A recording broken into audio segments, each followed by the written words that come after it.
Apakah ekonomi Islam itu beneran ada atau cuma gimmick doang yang diproduksi sama pengusaha perbankan dan jasa keuangan untuk menarik nasabah-nasabah muslim aja? Oke, kita bahas ya. Pertama kita masuk ke epistemologi atau sumber dari ilmu ekonomi Islam itu sendiri ya. Ekonomi Islam itu lahir dari kesimpulan-kesimpulan yang diambil berdasarkan teks-teks atau nas-nas dari Al-Quran dan hadis. Yang mana dua pilar ini itu adalah pedoman utama umat Islam gitu dalam hidup mereka. Adapun kalau kita lihat ekonomi konvensional sendiri, kita bisa dapat informasi bahwa teori-teori atau kesimpulan-kesimpulan dalam ekonomi konvensional itu kebanyakan bersandar kepada pemikiran para filsuf dan realita empiris. Dan ekonomi konvensional ini teori-teorinya selalu menerangkan apa yang terjadi di pasar gitu. Tapi kalau ekonomi syariah itu lebih menekankan apa yang seharusnya terjadi di pasar, yang seharusnya itu seperti apa gitu. Dan kedua hal ini sebenarnya nggak bisa langsung kita benturkan secara total gitu.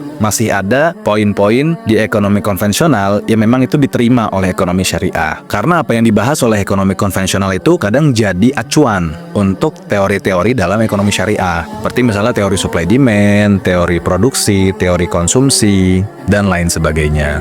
Dan banyak juga kan yang menyimpulkan kalau ekonomi Islam ini sebenarnya cuma ngambil sisi positif dari kedua sistem ekonomi kapitalis maupun ekonomi sosialis. Kayak misalnya dalam sistem ekonomi Islam, semua orang punya hak atas tanah dan aset mereka masing-masing. Tapi di saat yang sama, mereka juga punya kewajiban untuk membagikan kekayaan tersebut kepada orang lain. Dengan harapan, pemerataan dan stabilitas ekonomi ini terwujud. Dan pemerintah di sini juga wajib hadir untuk mengatur teknis pemerataan kekayaan melalui zakat, infak, dan sodako. Nah, praktek dan hukum terkait dengan ekonomi atau keuangan Islam sendiri memang udah ada dari zaman Rasul. Dan informasi yang paling banyak sampai kepada kita terkait hal tersebut itu memang tentang akad-akad di dalamnya aja yang masuk ke dalam ranah fikih muamalat seperti riba, gharar, aina, dan lain-lain. Ekonomi Islam juga bisa dibilang dia muncul sebagai reaksi terhadap konsep-konsep yang udah ada. Misalnya nih, dalam ekonomi konvensional ada teori pembagian jenis monopoli yang pernah ada dalam lintasan sejarah ekonomi global gitu. Nah, ekonomi konvensional ini kan cuma ngejelasin doang gitu kan, ngasih kriteria. Dan ekonomi Islam di sini tuh filter.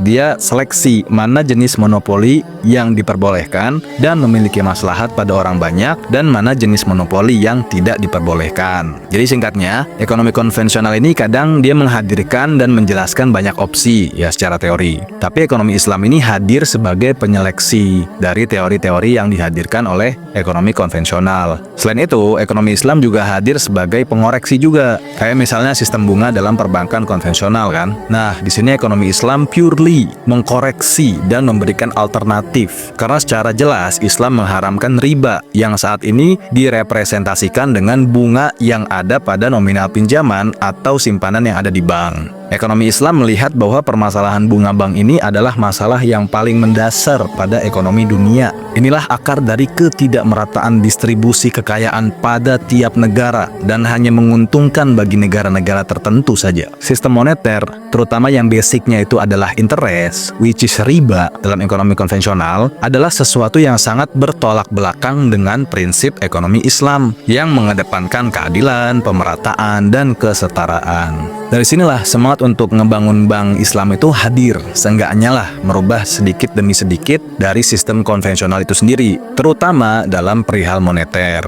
yang terbukti memperluas jurang antara si miskin dan si kaya.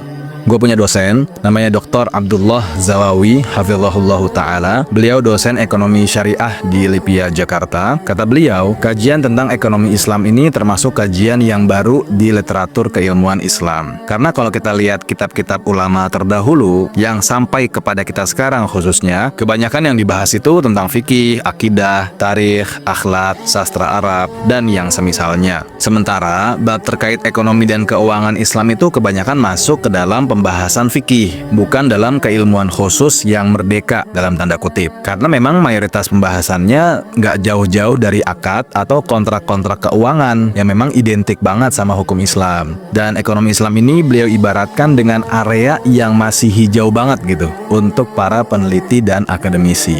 Dan memang kita nggak pungkiri, ada ulama yang bicara juga terkait teori-teori sederhana tentang ekonomi, seperti supply demand, perpajakan, inflasi, pemerataan ekonomi, dan semisal misalnya. Kayak misalnya Abu Hamid Al-Ghazali, Ibnu Khaldun, Al-Makrizi, Qadhi Abi Yusuf, dan lain-lain. Tapi pembahasan mereka ini sifatnya masih parsial. Dan gak tau kenapa ya, referensi-referensi mereka itu jarang banget terlihat gitu di kurikulum ekonomi modern. Apakah ini konspirasi global? Tapi anyway, ekonomi Islam itu beneran ada ya teman-teman. Bukan cuma ekonomi konvensional yang istilah-istilahnya itu diganti ke bahasa Arab atau istilah Islam. Apalagi cuma gimmick. Mungkin segitu dulu aja ya teman-teman. Dan it's okay banget kalau kalian ada yang gak sepaham dengan apa yang gue sampaikan, atau mungkin kalian punya insight yang lebih tentang ekonomi Islam ini, boleh banget ya tulis di kolom komentar.